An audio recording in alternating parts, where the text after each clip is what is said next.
이 자리가 어떤 분별도 없는 자리라는 거는 스스로가 아시잖아요. 네. 근데 여전히 그런 안 좋은 네, 경계가 네. 항상 눈앞에 있으니까 힘들다 이거잖아요. 우리가 그냥 공부의 관점에서만 보자고요. 그러면 그 보살님이라는 그 자기 한계를 깨야 돼요.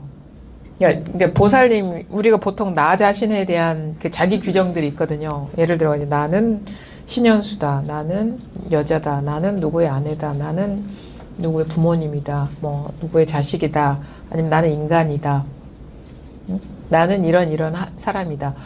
이 틀로 보면은 이게 아닌 게 있기 때문에, 또 이거의 기준에 맞지 않은 게 있기 때문에 항상 갈등이 생기는 거예요. 근데 이게 원래 내가 나이면은 뭐 그렇게 사는 것도 운명이려니 하고 살겠지만, 이게 내가 진정한 내가 아니죠. 그냥 이 자리가 와닿았다고 스스로가 아신다면은 그 망상이라는 거 아실 거 아니에요. 그리고 다른 데서 나오는 망상이 아니라는 것도 또 아실 거잖아요. 그렇죠? 인정합니까? 다 생각입니까? 생각이 걸린 겁니까? 제가 아니라고 하는데 근데 그게 깊은 내면에서 내가 아니었구나 이게 안 되죠. 깨치지 못한 거죠. 예. 그러니까 그 깨치지 못했기 때문에 사실은 예. 깨치지 못했기 때문에 괴로운 거지, 남편이 나를 괴롭히는 건 아니에요, 사실은. 네. 본질적으로. 예. 그러니까 그 사람이 따로 있기 때문에 괴로운 거죠. 네. 그럼 뭐냐면, 그거를 사실 그분이 바뀌어서 내가 괴롭지 않으면 그냥 일시적인 거고, 내가 바뀌면은 그분이 어떤 행동을 하든 나는, 그렇죠.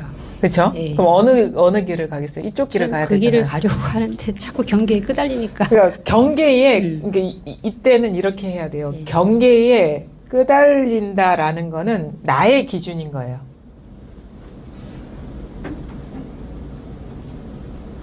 이거는 내가 경계에 끄달리거나 끄달리지 않거나 전혀 달라진 게 없어요. 그럼 어떻게 우리가 공부를 해야 될까요?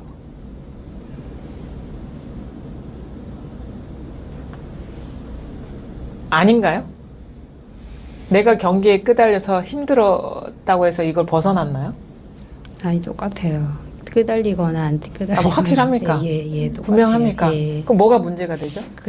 그런데 자꾸 끄달리고 나서의 저희 모습을 보면서 또 왜 그게 문제라는 거예요. 그걸 판단하는 그 목소리가 문제라는 예. 거지, 끄달린 게 문제가 아니라. 왜냐하면 선을 긋고 끄달리지 말아야 되는데 너 끄달렸어라고 판단하는 그게 문제라는 거예요. 그러니까 모든 사달은 거기서 나와. 판단하고 그러면 안 돼 하는 그 기준을 잡고 있는 데서 난단 말이에요. 왜 안 되죠? 괴로우니까요. 그 다음엔 또 괴로우니까요. 괴로움도 이거라면?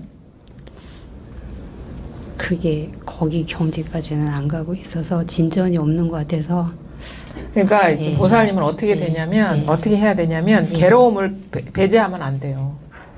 자꾸 괴로움을 배제하니까 문제가 생기는 거예요. 괴로움도 이거잖아. 괴로움은 다른 출처에서 나오나요? 다른 데서 나오나요? 괴로움은?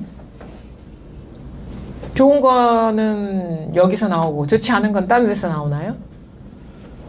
왜 자기 마음대로야? 그러니까 결국은 뭐냐면 도를 깨치려는 게 아니라 잘 살아보세요 하면서 공부하는 거야, 그냥. 좋은 경계만 일어나기를 바라는 마음으로 공부를 하고, 그렇게 통제가 안 되니까 뭔가 문제가 생긴다고 생각을 하는데, 공부라는 거는 실상에 밝아지는 거고, 실상에 밝아지는 거는 진실에 눈을 뜨는 거고, 그러면은 진실에 또 눈을 뜨면 진실에 부합되는 행을 하면 문제가 안 생기는데, 이제 어느 정도 맛은 봤는데, 이 분별을 그러니까 일단은 생각을 떠나거나 감정을 떠나면 아무 문제가 없는데, 감정에 사로잡혔을 때 문제가 되는 것도 아니에요. 좋은 감정이 사로잡히면 공부가 잘 되는 줄 알아. 근데 안 좋은 감정이 사로잡히면 공부가 안 되는 줄 알아요. 근데 뭐냐, 좋고 나쁜 감정이 사로잡히면 그건 다 공부가 안 되는 거예요. 말하자면 그게 따로 있다라는 거에 빠져드는 거지. 그러니까 빠져들다기보다는 따로 있다라는 어떤 그 밝지 않은 그런 상태가 그냥 그 상태로 유지되는 거죠. 그러니까 이제 좋은 경기에는 문제가 안 되는데 안 좋은 경기만 문제가 되는 거지. 그러니까 좀 크게 공부를 하라고, 좀 자기의 어떤 그 소유 삶의 도구로서 공부를 하면 그건 공부가 아닌 거예요. 그러니까 자기가 사람이 아니어야 돼. 자꾸 사람 노릇 하려니까 그게 돼요? 통제가 안 되지? 그게 이 법은 이 자기 사람을 벗어난 영역인데 자꾸 사람으로서 그거를 바라보니까 그게 맞겠어요? 안 맞지? 그러니까 재발심이 필요한 거야, 이때. 그러니까 내가 더 괴로워도 상관없어. 내 법의 발가질이라 이런 마음이 더 앞서지 않은 한 공부는 이 상태에서 이렇게 굽혀질 수가 없단 말이에요. 내가 어떻게 되든 나는 돌아보지 않으리라 라는 그 마음이어야지 자기를 한계를 극복할 수가 있고 어떤 자기 규정에서 사람이라는 아니 뭐라는 그 규정에서 깨어날 수가 있는 건데 자꾸 자기 입맛에 맞게 통제하려고 그래. 그럼 공부가 되겠습니까? 그거는 진짜 뭐 암환심 중에 더 큰 암환심이지. 자기 소유물로 만들려고 하는데 자기 편의에 의해서 내가 사는데 도움이 되는 도구로 만들려고 하는데 하나님을 나의 도구로 만들려고 나의 종으로 만들려고 하는데 그게 말이 됩니까? 내가 하나님의 종이라며.